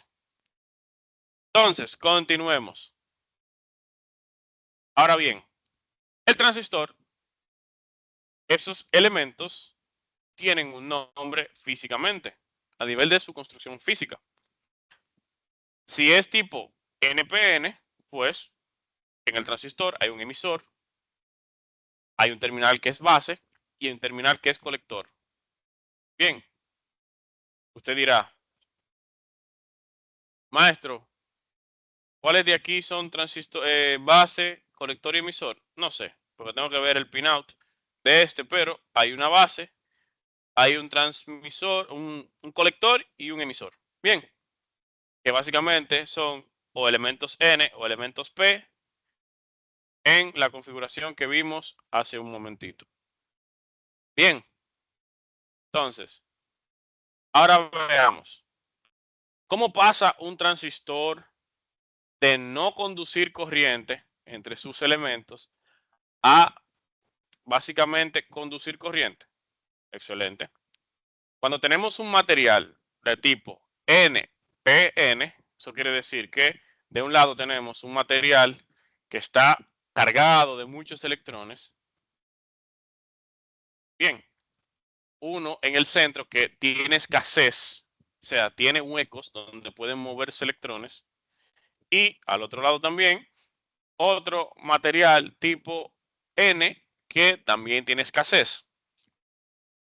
Cuando físicamente estos elementos se unen al momento de su construcción, algunos electrones del material N pasan a ocupar aquellos huecos que tiene la composición P. Bien, ¿qué pasa? Que entonces el material N aquí se liberan algunas regiones. O sea, ya los huecos que había en el material P fueron ocupados por algunos electrones de la zona N. Pero ¿qué pasa? En la zona N quedan huecos a su vez. ¿Bien hasta ahí? Ok. A esta región, donde tenemos esa interacción inicialmente, que eso es su estado cero de un electrón, simplemente por su construcción, cuando el fabricante une el material en el material P, se crea una región de agotamiento que es básicamente eso.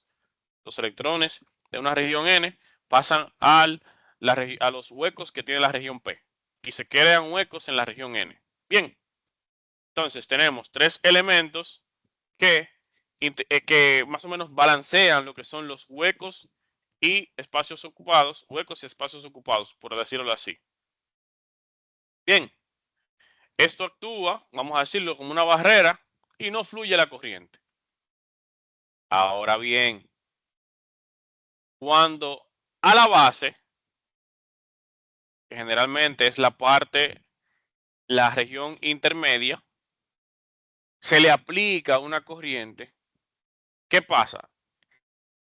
Esos electrones que están en la base, en este caso el material P, se van con el flujo de corriente que se excita.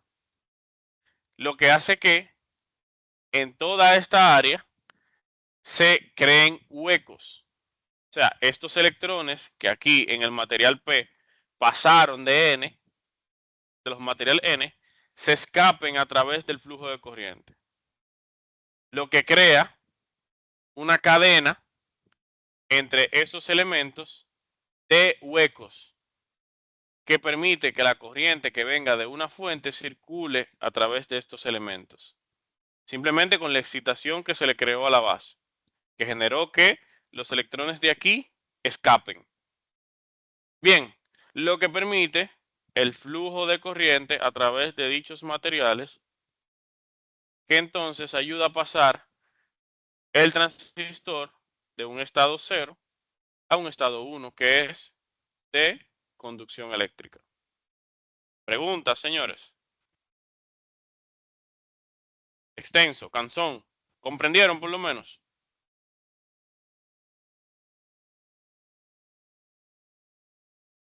Sí, está claro. Sí, profe, se entendió. Excelente. Traté de ilustrarlo, señores, lo más claro posible para que conozcan el concepto de lo que es un transistor. Bien. Entonces, como vimos, los transistores, estos son sus antecesores.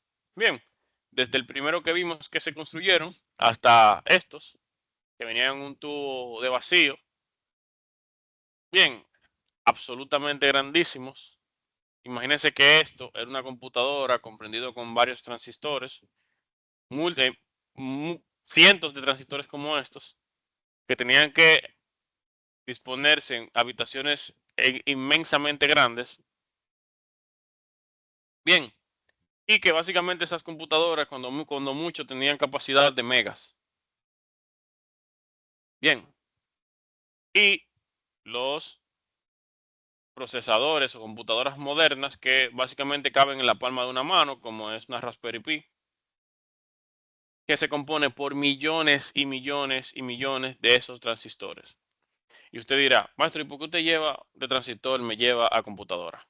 Excelente. Los computadores, señores, no son más que dispositivos que ayudan a la toma de decisión. Bien, de información que se traduce, lleva por un proceso de traducción del lenguaje humano, que conocemos, al lenguaje máquina, que eso lo vamos a ver el próximo encuentro cuando introduzcamos a lo que son sistemas numéricos y electrónica digital. Esos transistores lo que base en una cadena de, imagínense, algo a grosso modo, señores. Imagínense cadena de transistores así, que básicamente lo que hacen es crear caminos lógicos.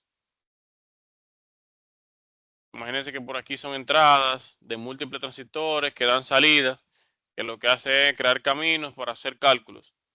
Estoy explicando algo a grosso modo. Bien, la disposición de miles de transistores así, lo que hacen es que me permiten crear ordenadores. Anteriormente, para disponer de la colocación de múltiples ordenadores como ese, yo tendría que disponer de mucho espacio por el tamaño de su construcción. Pero actualmente, cuando tenemos transistores de apenas 3 nanómetros, señores, o sea, algo que tiene que verlo con microscopio, yo puedo disponer de millones en un procesador de este tamaño. Bien, de miles de millones. Ejemplo, aquí un estudiante, un video que vi en internet, estaba construyendo con transistores similares a los que les mostré. Estaba construyendo un procesador, o sea, un procesador a 64 bits, de 64 bits, disculpe, a 20 MHz. O sea, 20 MHz, señores, eso no es absolutamente nada. Cuando actualmente los celulares donde ustedes están viendo la clase ahora mismo tienen mínimo 1 GHz, vamos a ponerlo así. Imagínense solamente 20 MHz construidos con transistores como estos. Mire el tamaño abismal que tiene ese procesador que ese estudiante fabricó. Bien. Ahora, teniendo en cuenta más sobre el tema de los transistores van a modo incremental. Dígase que un transistor, por ejemplo, como, por ejemplo, anteriormente, este radio, que nos cabía en la palma de la mano, que era de radiofrecuencia, tenía 4 transistores. Y mire el tamaño de su construcción, y para esa época de su construcción era algo, un invento innovador. Actualmente, por ejemplo, nosotros tenemos un i9, un Intel Core i9, que se mueve, señores, con 14.200 millones de transistores. O sea, literalmente en la palma de la mano, 14.200 millones de transistores. Imagínense lograr eso, que pudieran haber logrado eso con las disposiciones anteriores. Tendría que ser hectáreas y hectáreas de disposición de maquinaria, señores, para poner transistores. Ahora, ¿qué pasa? Se dice que los transistores van creciendo exponencialmente, o la cantidad de transistores que podemos tener en un dispositivo, en un espacio como este, va incrementando exponencialmente. Dígase, hace 10 años no podíamos tener esa cantidad de transistores en un chip como este. Ya hoy tenemos un transistor, creo que ese es el más actualizado. Corríjame a alguien si conoce a uno que tenga más capacidad ahora mismo, comercialmente hablando. Y se dice que exponencialmente con los años va a ir creciendo. Pero un señor conocido como Gordon Moore, en 1965, o sea, hace casi 50 años, dijo o planteó, hace más de 50 años, sí, planteó la ley de Moore, que expresa que aproximadamente cada 2 años se va a duplicar el número de transistores que se va a poder colocar en un microprocesador. No obstante, hay personas que dicen que esto a la larga va a ser imposible de cumplir. ¿Por qué? Porque los transistores tienen su limitación. Dígase, los transistores emiten demasiado calor, la disposición del tamaño va a ser muy complicado por el efecto que conocemos como efecto túnel. ¿Qué es el efecto túnel? Bueno, el efecto túnel lo que me dice es que, por ejemplo, el aprovechamiento del salto de los electrones que tenemos y que desglosamos un poquito más arriba con relación a los semiconductores, va a ser imposible porque en vez de un semiconductor pasar, de un electrón, disculpen, pasar de un átomo a otro, lo que va a hacer es irse directamente, fíjense aquí, de un átomo al tercero, sin saltar al segundo. O sea, lo que va a impedir el correcto uso o utilización de los transistores. Bien, debido a su ínfimo tamaño. Y porque lógicamente va a llegar un punto que va a ser insostenible, porque nada es más pequeño que el átomo. Y si llega a niveles anatómicos, pues llegó donde iba. Bien.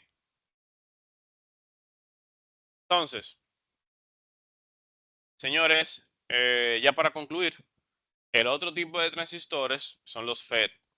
No vamos a redundar mucho, simplemente a mencionarlos. Estos fueron inventados en 1926, o sea, fue mucho antes de lo que se desarrolló el transistor común que hablamos, del VJT, pero no había una aplicación práctica para esto. Por eso se quedó mucho tiempo en el olvido.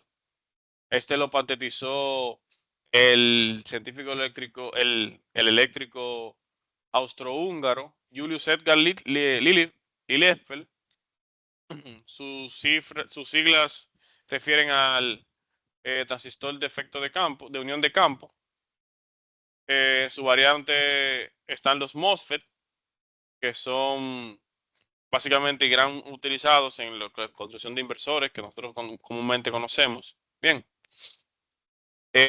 Entonces, características de los BJT y los FET y diferencias entre ellos.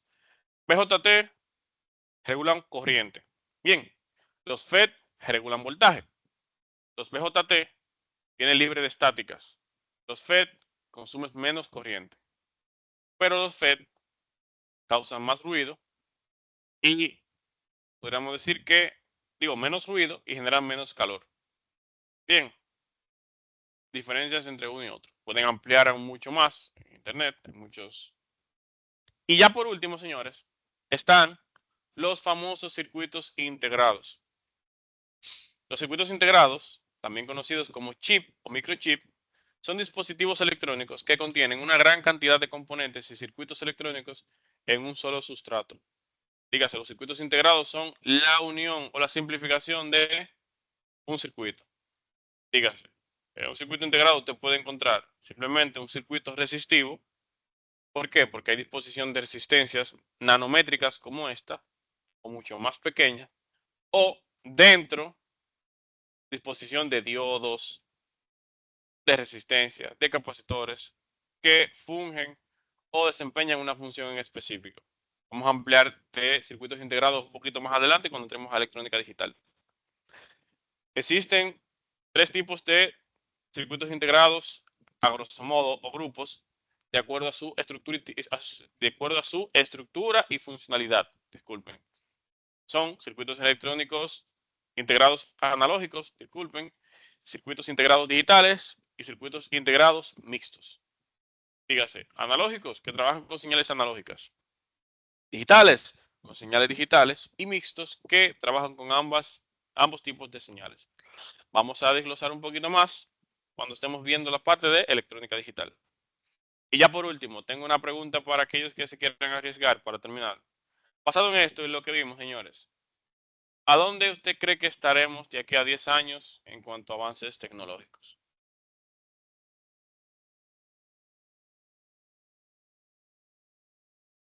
A ver.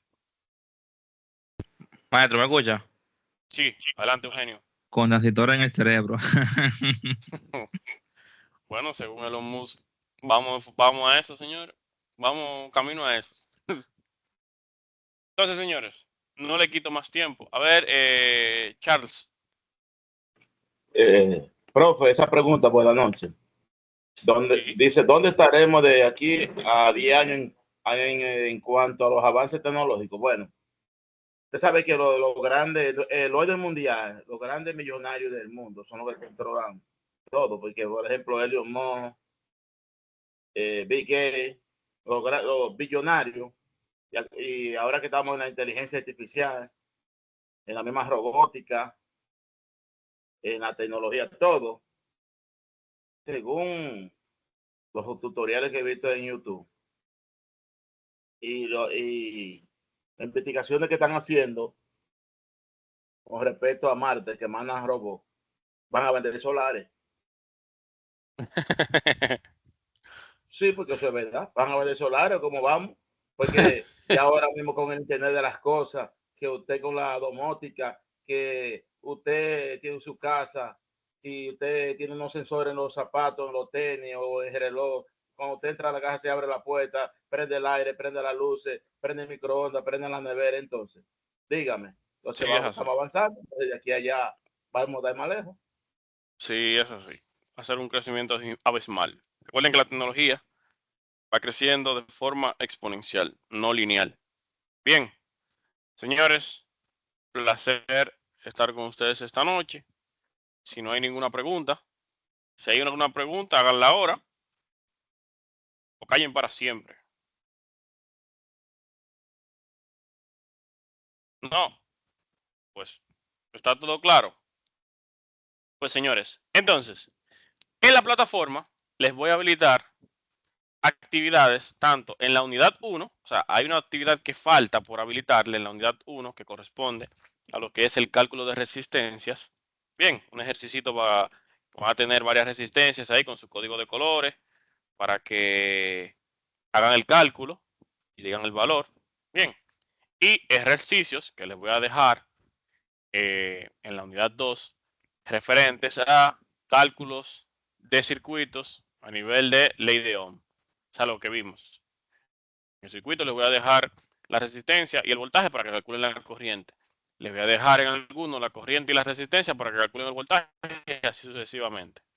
Acompañado a eso, les voy a dejar un videíto que hice para que se ayuden, si no comprendieron bien estos conceptos. Bien, entonces señores, si no hay preguntas, para mí fue un placer. Que pasen excelente noche. Igualmente, profesor. Gracias, profe, igual. Gracias. Igual. Ya ustedes saben.